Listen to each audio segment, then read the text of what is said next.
Shalom అలేకిం, షాలోమ్ అలేకిం, షాలోమ్ అలేకిం. ఇది ధ్యానాంశము. ఫ్రూట్ఫుల్ లైఫ్, ఫలవంతమైన జీవితం లేదా ఫలించుట, టు బి ఫ్రూట్ఫుల్. వాక్య భాగం పరిశుద్ధ మత్తయి రాసిన సువార్త 13వ అధ్యాయం 1-9 వచనాలు. దాని భావము వాక్య భాగం ప్రభువే చెప్పాడు. అది 18th వర్స్ నుండి 23వ వచనం వరకు వాక్య భాగంలో రాయబడి ఉన్నది. The Gospel according to St. Matthew chapter 13 verses 1-9 and then 18-23. To be fruitful. యేసు చక్కడు మనం చెప్పాడు.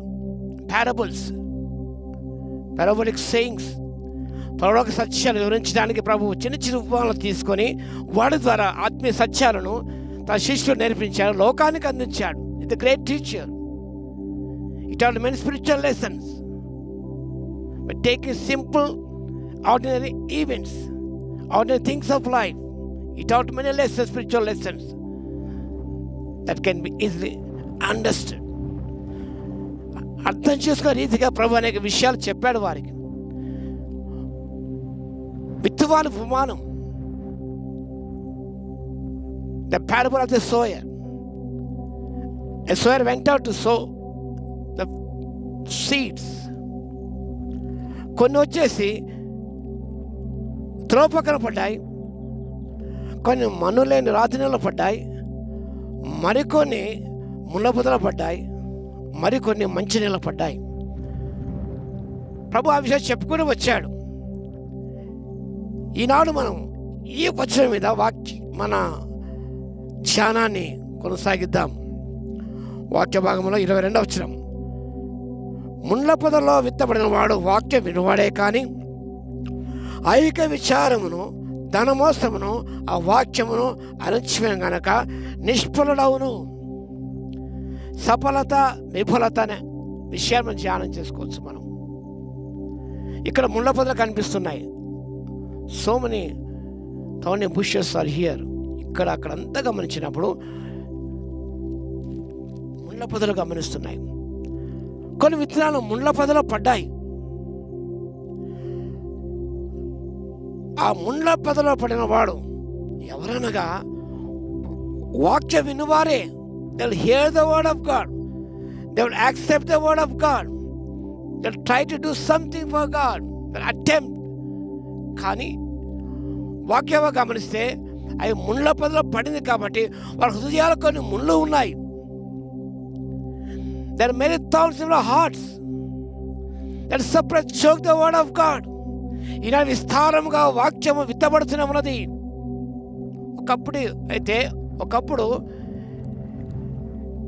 రేడియో ద్వారా వాక్యం వినేవారు. కొన్ని ఛానల్సే ఉండేవి అంతే. శ్రీభాష్ స్టేషన్స్ నుంచి ఒక 15 minutes వాక్యం వినబడేది, లేదా అక్కడక్కడ వాక్యాలు మీటింగ్స్ ద్వారా వినిపించేవారు. ఈనాడు త్రూ మీడియా, ఎలక్ట్రానిక్ మీడియా ద్వారా విస్తారంగా అనుక్షణంగా 24 hours గమనిస్తే వాక్యం అనేది విత్తబడుతూనే ఉన్నది. There is no fruitage in their lives. There is no results. ఎందుకనగా కొన్ని వచ్చేసి ముళ్ళ పొదలో పడ్డాయి కాబట్టి ఆ ముళ్ళ పొదలు వాక్యం అణచివేశాయి. ఏమో ముళ్ళ పొదలు అనగా వాట్ ఆర్ ద థాట్స్ గమనిస్తే ఐక విచారము, తర్వాత ధనమోసం, ఈ రెండు వ్రాయబడి ఉన్నాయి. ఐక విచారం, ఈ లోక సంబంధం విచారం, వరీస్, ధనమోసము, ఈ రెండు కూడా ఆ వాక్యాన్ని ఫలింపనీయడం లేదు. ఐక విచారం, ఏమి తిందామో ఏమి తాగు ధరించుకుందామో అని చెప్పేసి రేపు గురించి చింతిస్తూ చింత చింత చింత వరి వరి వరి వరి, వీటి ద్వారా ఫలించలేకపోతున్నాం. ఎలా సంపాదించాలి? యాకోబు కాలంలో యాకోబు పుత్రుడు రాశాడు, ఈనాడైనా రేపైనా ఒకనొక పట్టణం వెళ్ళి లాభం సంపాదించకుండారని చెప్పుకొని వాళ్ళ మీ జీవం ఏ పాటిది. Turn things, earn money.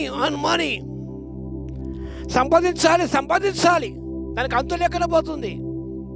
సంపాదన ధనమోసం ఈ హృదయాలు ఉన్నాయి కాబట్టి వాక్యం ఫలించలేదు, అవి అణచివేస్తున్నాయి. ఎవరైతే ఐక్య విచారాలు ఉంటాయో, లోక సంబంధ విచారాలు ఉంటాయో, ఎవరైతే ధనమోసమని ఉంటుందో, ఇంకా అనేక ముందు హృదయం ఉండవచ్చు, కోపమే కావచ్చు, అసూయ కావచ్చు, ఇవన్నీ కూడా శరీర సంబంధమైనవన్నీ కూడా వాక్యాన్ని ఫలింపనీయవు. కాబట్టి నిష్ఫలం అవుతున్నారు. సఫలత లేదు, విఫలత ఉన్నది. అనేక విషయాలు చేయాలనుకుంటారు, చేయలేకపోతున్నారు. మంచిగా ఉండాలి, మంచిగా బతకాలి, మంచిగా మాట్లాడాలి, సాక్షి ఇవ్వాలి, వాక్యం చదవాలి, వాక్యం చెప్పాలి, వాక్యం జీవించాలి, ప్రభు కొరకు సాధించాలి అని అనుకుంటున్నారు. కానీ చేయలేకపోతున్నది కనుక ఆ వాక్యం అనేది ఫలింపడలేదు. నీళ్ళ విచారాలు కానివ్వండి, శరీర సంబంధ కోరికలే కానివ్వండి, ఈ లోక సంబంధ అన్నీ కూడా వాక్యాన్ని అణిచివేస్తున్నాయి. ఆ ముళ్ళు తొలగించబడినప్పుడు నిజముగా నువ్వు బహుగా ఫలిస్తావు. ఎదుగా మంచి నేలలో పడిన విత్తనం అనేది విస్తారంగా ఫలిస్తుంది. నూరంతరగా నువ్వు ఫలిస్తావు.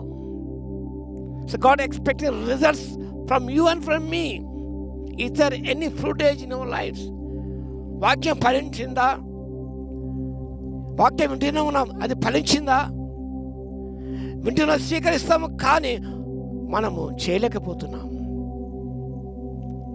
విఫలమైపోతున్నాం అనేక విషయాలు. కాబట్టి ప్రియులారా, ఈ ఐక్య విచారం తొలగించబడినప్పుడు మత్తయి 6:33 అన్న రాజ్యము నీతిని మొదలు వెతికినప్పుడు మనం విచారాన్ని తొలగిపోతాయి.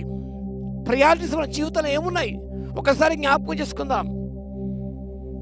ఆయనకు యేసయ్యకు ప్రార్థన ఇచ్చినప్పుడు, ఆయన ఆత్మతో నింపబడినప్పుడు ఆత్మదేవుడు ఫలించడానికి దోహదం చేస్తాడు. ఆత్మఫలం ఏమనగా గలతీ 5:22. కాబట్టి ప్రభువు ఎదురు చూస్తూ ఉన్నాడు. There is no footage in her life, in his life. ఎంతగానో ప్రభు వాపోతున్నాడు, ఎంతగానో ప్రభు కోపానికి గురవుతున్నాడు. ఫలింపుల అంజూపుల చెట్టు గురించి మనం ధ్యానం చేస్తాం. ఆ కోపానికి గురైంది, అది ఎండిపోయినది, ఇట్ వాస్ కర్స్డ్. కానీ ప్రభు ప్రేమగల దేవుడు కాబట్టి God give chances to have a fruitful life. అవకాశం సద్వినియోగపరుచుకుందాం. ఫలముల నాశించిన పరలోక తండ్రి తేరి చూచుచున్నాడు నీ వైపు. ఫలముల నాశించిన పరలోక తండ్రి తేరి చూచుచున్నాడు నీ వైపు. ప్రేమతో పిలిచిన ప్రియతోటమాలి పరీక్షించుచున్నాడు నీ కాపు. ప్రేమతో పిలిచిన ప్రియతోటమాలి పరీక్షించుచున్నాడు నీ కాపు. ఫలింపకుండుట నీకు న్యాయమా, యజమాని సహనముతో చెలగాటమా. ఫలింపకుండుట నీకు న్యాయమా, యజమాని సహనముతో చెలగాటమా. దేవుని కృపను అర్థం చేసుకోవద్దండి. అనేక అవకాశాలు ప్రభు ఇస్తున్నాడు to have a fruitful life. ఆయన మహిమ కొరకై ఫలించడానికి దేవుడు ఎన్నో కృపను ఇస్తున్నాడు, అవకాశాలు ఇస్తున్నాడు. మనం బహుగా ఫలించినట్టయితే దేవునికి మహిమ. అంత మాత్రమే కదా, అనేకులు కూడా ఫలవర్త జీవితాన్ని చూసి this man is a disciple of Christ, this woman is a disciple of Christ. మీరు క్రీస్తు శిష్యులు, నా శిష్యులు అనేకులు తెలుసుకుంటారు. ఎలా అనగా by bearing fruit, by bearing 100-fold. నూరంతలుగా ఫలించినప్పుడు దేనికి మహిమ కలుగుతుంది? ప్రభు శిష్యుగా పిలబడతాం. ఆ రీతిగా జీవించడానికి పరిశుద్ధాత్మదేవుని శక్తి సంపూర్ణంగా దయచేయునుగాక. ఆమేన్. ప్రార్థన చేద్దాం. మహాగణ మహోన్నత యేసయ్య మీకు స్తోత్రాలు తండ్రి. మా హృదయం ముళ్ళ పదవిలో ఉన్నది, అనేక ముళ్ళు మా హృదయంలో ఉన్నమేమో ప్రభా. వాటిని తొలగించుకుని బహుగా నూరంతలుగా ఫలించే కృప దయచేయండి ప్రభా, సహాయం దయచేయండి. అనేక విచారాలు కలిగి ఉన్నాం ప్రభువా. కాబట్టి ప్రభువా, మేము ఆశించినంతగా జీవించలేకపోతున్నాం. చేయవలసిన విధంగా చేయలేకపోతున్నాం, స్థుతింపవలసిన విధంగా స్థుతించలేకపోతున్నాం. దాన్ని క్షమించవలసిగా విజ్ఞాపన చేస్తున్నాం నాయన. మీరు ఆశిస్తున్నారు, expecting result from our lifes, but we are failing in many ways. అనేక విషయాలు తప్పిపోతున్నాం. దాన్ని క్షమించండి నాయన. మీ శక్తి ప్రసాదించండి ప్రభువా. ఆ ముళ్ళు తొలగించుకొని వాతాన్ని నిరంతరంగా ఫలించి మీ మహిమ తేవడానికి కృపనివ్వగలందుకు మీకే స్తుతి స్తోత్రాలు చెల్లించుకుంటూ యేసయ్య నామమున ప్రార్థించి వేడుకొంచున్నాము తండ్రి. ఆమేన్. మన తండ్రి అయిన దేవుని యొక్క ప్రేమయు, మన ప్రభువును రక్షకుడైన యేసుక్రీస్తు యొక్క కృపయు, పరిశుద్ధాత్మన అన్యోన్య సహవాసం మనందరికీ సదా తోడై ఉండును గాక. ఆమేన్.